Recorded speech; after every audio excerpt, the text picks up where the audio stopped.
Aos 74 anos, Domingos Piedade abre o livro de memórias a começar pelo 50º aniversário de Michael Schumacher, de quem é amigo e acompanhou de perto o início da carreira do alemão.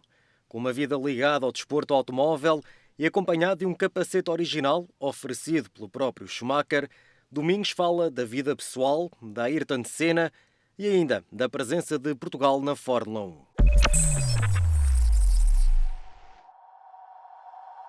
O Michel é de Kerpen, é uma cidadezinha, vila, ao pé de Colónia.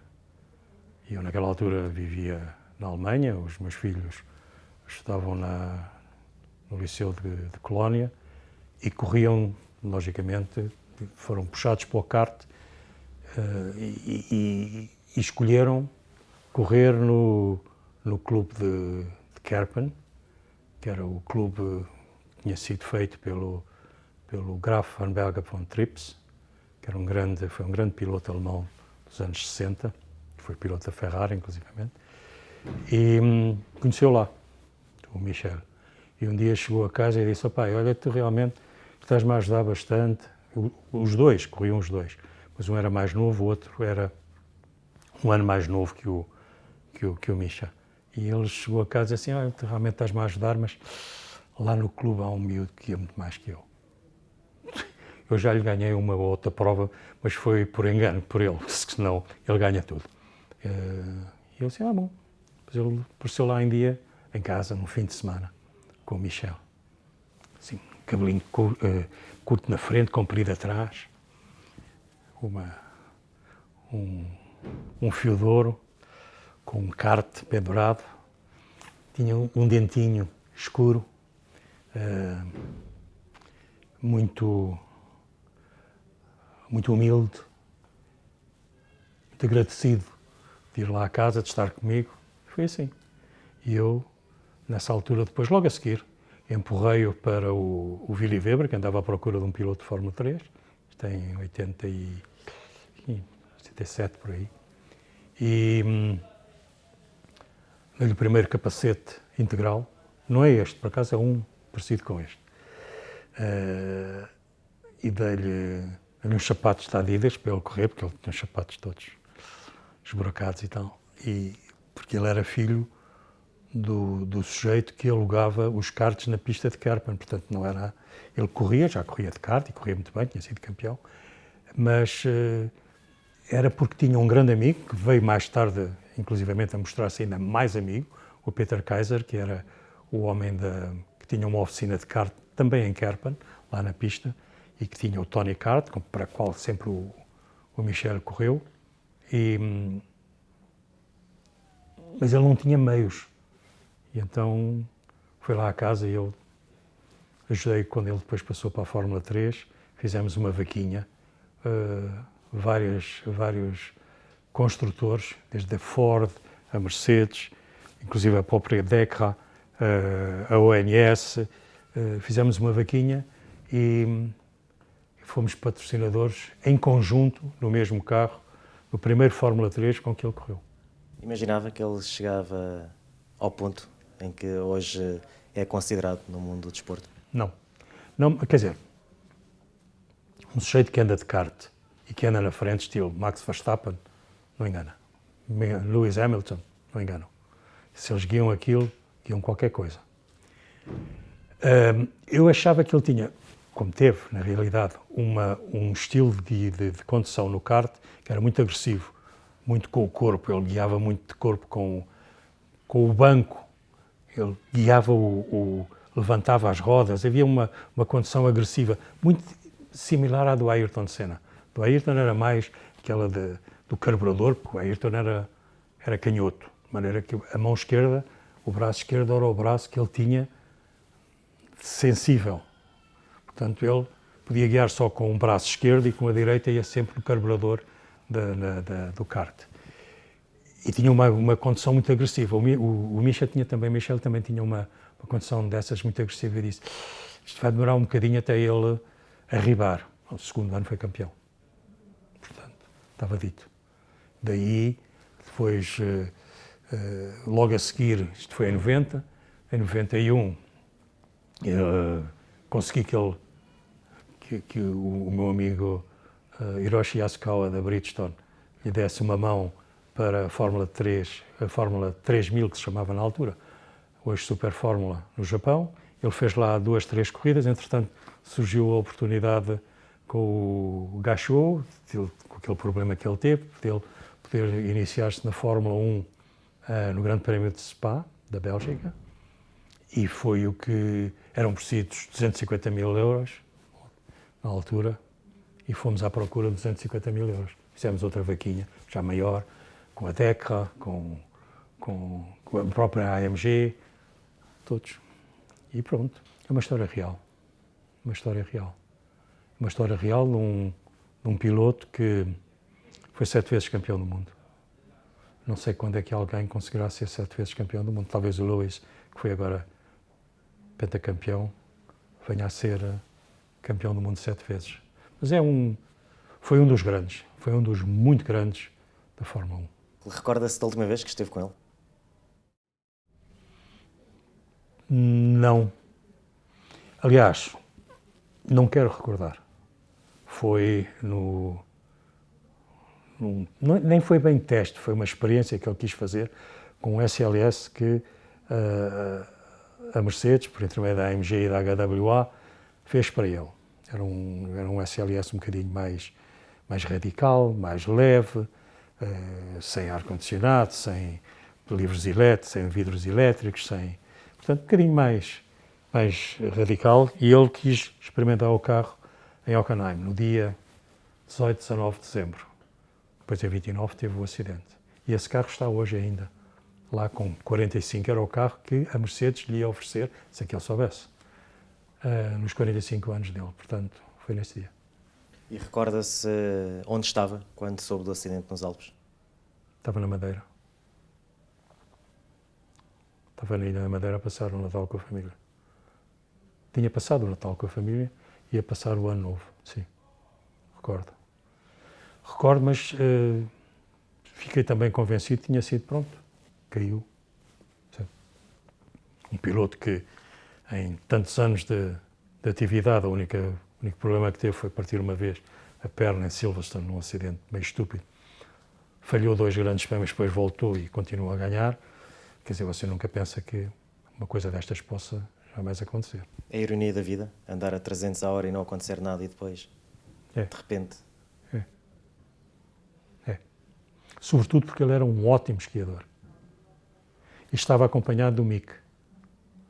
O miúdo, que na altura tinha 14 anos, 13, 14 anos, foi o único, digamos assim, a única testemunha ocular do que aconteceu.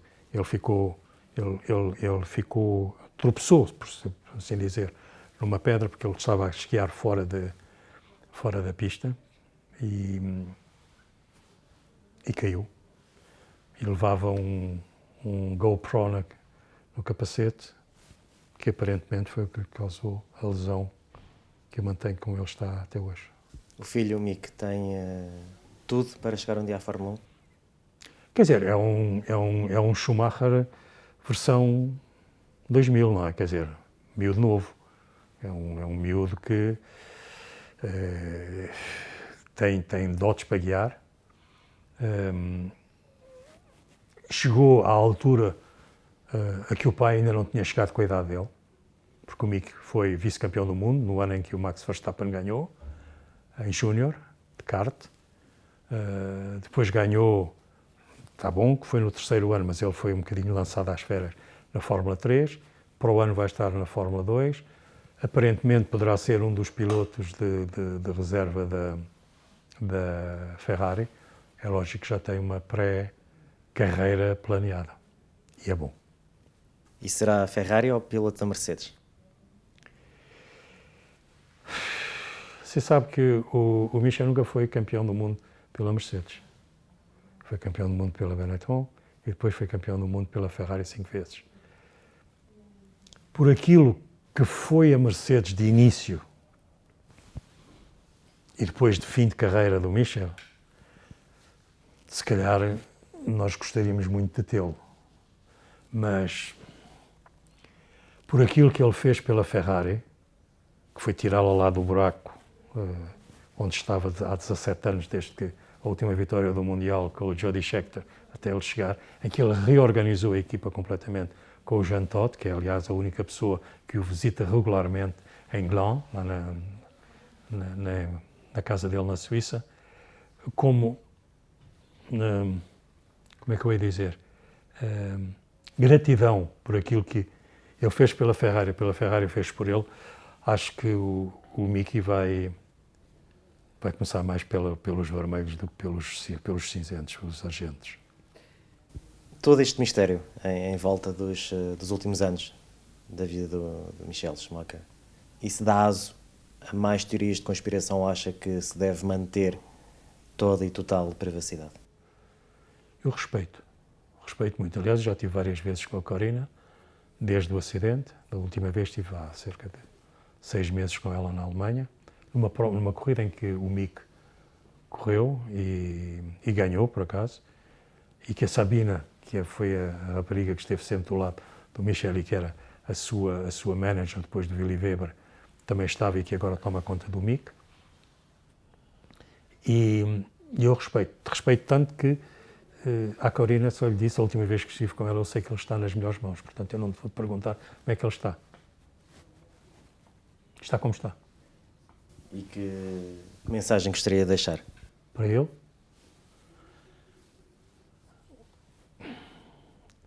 Se ele voltar a viver, a ser pessoa, que seja pelo menos parecido com aquilo que era. Porque a pior coisa que poderia acontecer, acho eu, não para a família, porque a família, de qualquer maneira que ele esteja, está bem, era se o Michel estivesse handicapado. Qualquer motivo. Isso seria muito duro.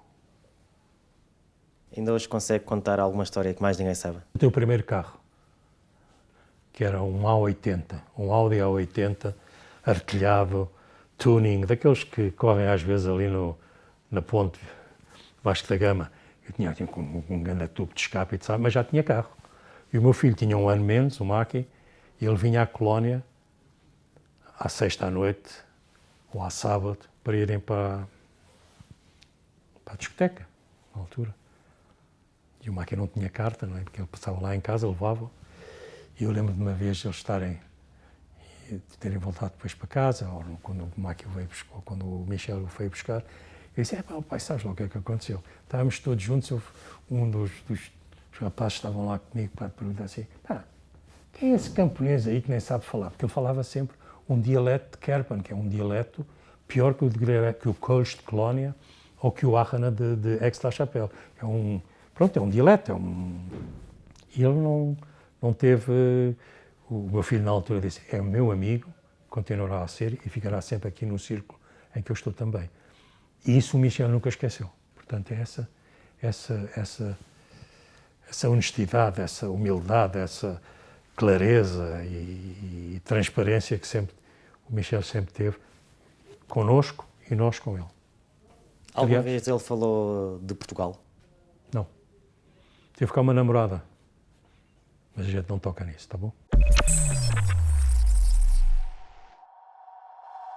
Eu acho que no mesmo patamar, em épocas diferentes, logicamente, mas com performances muito idênticas, temos desde Jim Clark, Jackie Stewart, mais para trás ainda Fangio, mas isso já nunca ouvi guiar carro de corrida, só ouvi depois guiar já os carros de corrida dele, mas em termos mais modernos, em demonstrações.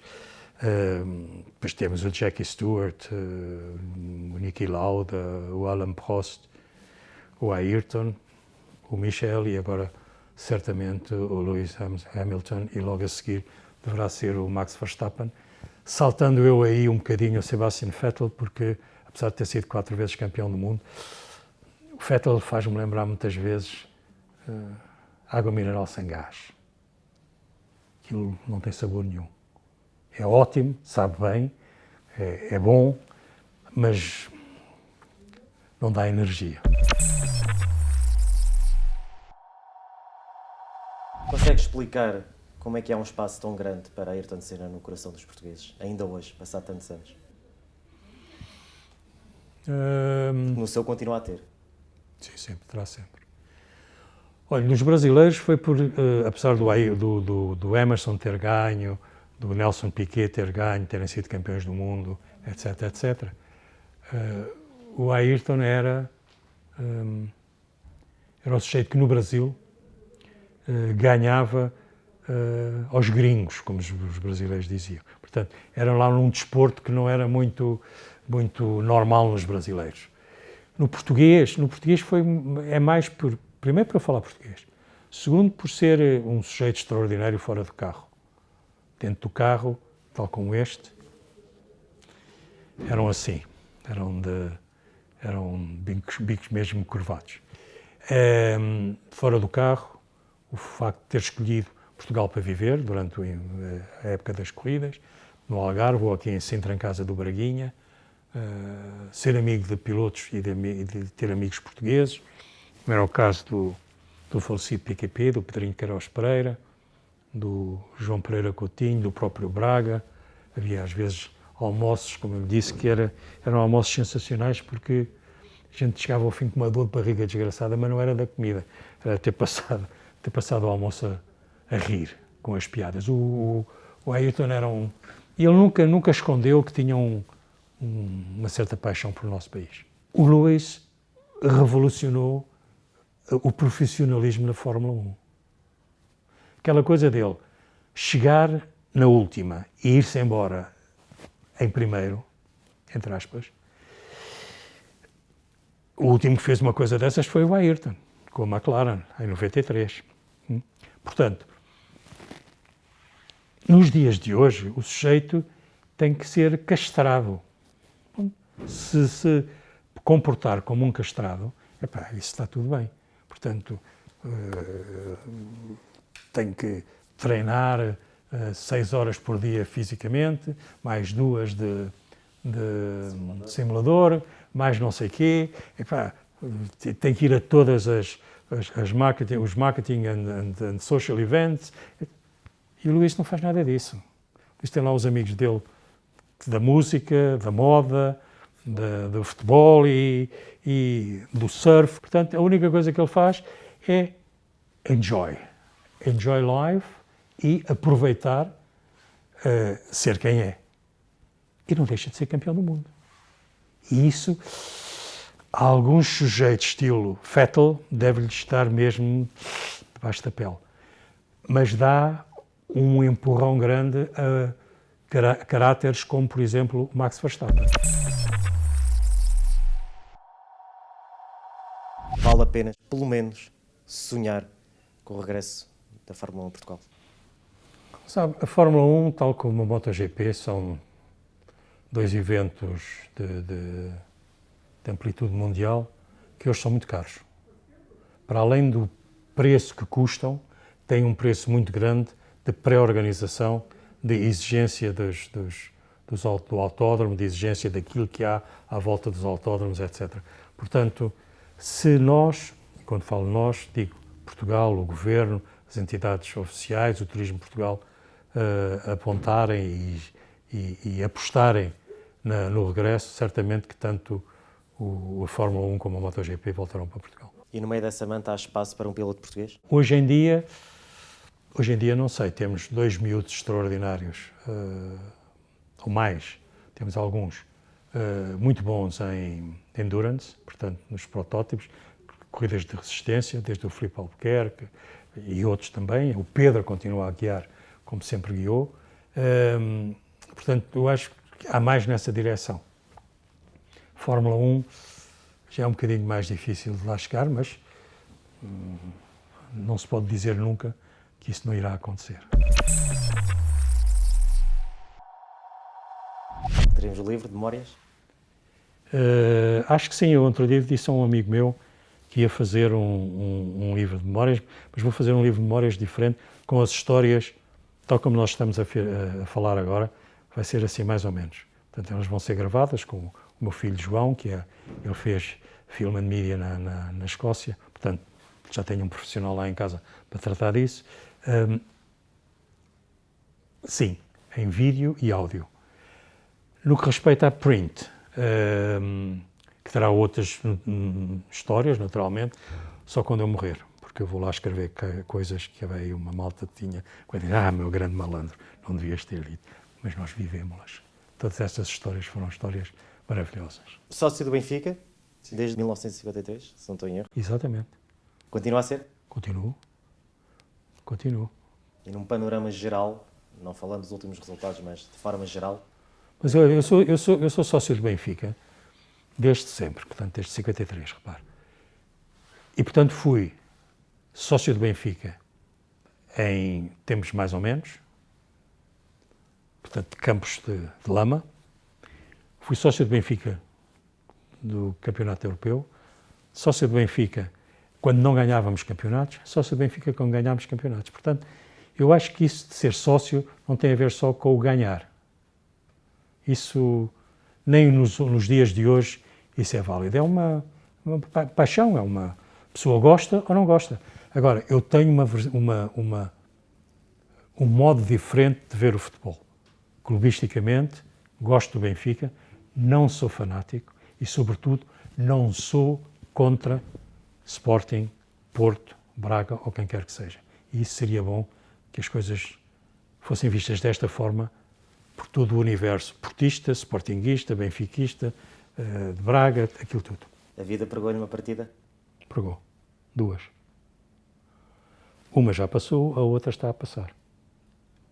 E a vida é para ser encarada a 30 a hora ou a 300 a hora? À velocidade que chega. Há pessoas que têm que ser gratas, têm que estar gratas por o que têm. Eu estou muito grato pela família que tenho, pela mulher excepcional que tenho, pelos meus filhos, pelos meus netos, e todas as manhãs digo, obrigado, acordei. Aliás, eu noto logo que acordei, porque saindo da cama dói-me o corpo todo, portanto, vejo logo que acordei, que estou vivo. Portanto, sou grato por isso tudo.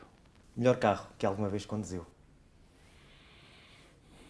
Às vezes os últimos carros, os da última geração dos AMGs, os 63S, feitos por um miúdo que para mim tem um valor muito grande, que é o atual presidente da AMG, que é o Tobias.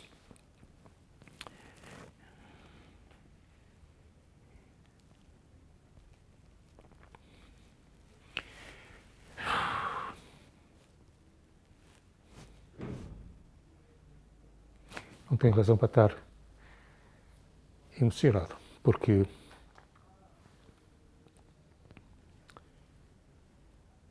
eu fui buscá-lo em 93. Jovem engenheiro acabado de sair da universidade. E ele teve logo que dirigir alguns projetos. E um dos projetos que ele dirigiu muito bem e que dirige até hoje chama-se Safety Car e Medical Car. Foi ele que os implementou e que fez os carros e que faz os carros e que faz os GT3 e os GT4 e que faz a nova geração de AMGs. Eu acho que isso foi o que permitiu que a AMG, para onde eu fui, quando eram 45 funcionários, eu fui para lá como cliente e que saí como presidente com 1.800 funcionários. É ele que tem mantido o nível da AMG e é o último dos chamados AMGela, aqueles que nasceram com sangue AMG. E isso, enquanto ele existir, ele tem 52 anos, portanto não me vou matar assim de um momento para o outro, até porque ele é um bocado indestrutível. Enquanto ele fizer carros como o que tem feito ultimamente, eu acho que são os melhores carros que existem no mercado. Disse uma vez que não é de ir do lado do passageiro. Então gosta muito da sensação de não ir já captei algumas vezes e com os melhores pilotos do lado, portanto dá-me mais jeito de não ir, sim. Mas num dia de exceção, quem é que escolheria para conduzi-lo numa estrada sem fim? O meu filho mais velho, Mac. O melhor piloto, o melhor condutor, o melhor motorista, o melhor chofer e um grande filho também. Este guia maravilhosamente. Os outros também guiam bem. Tanto o Guido como o João, como o Manel, todos eles guiam bem, mas o Maki, ele nasceu no meio dos pilotos, portanto era natural. Ele começou ele não tinha ainda um ano, já estava ao volante, ao colo do Rolf Stommelen, que foi o grande amigo que eu tive no início da minha estadia na Alemanha e que me levou para o automobilismo. Portanto, já o Rolf, naquela altura, ele andava ali. Portanto, o Maki. E qual seria a música sintonizada no rádio? Bohemian Rhapsody. O original. E gostava que ele cá estivesse para cantar.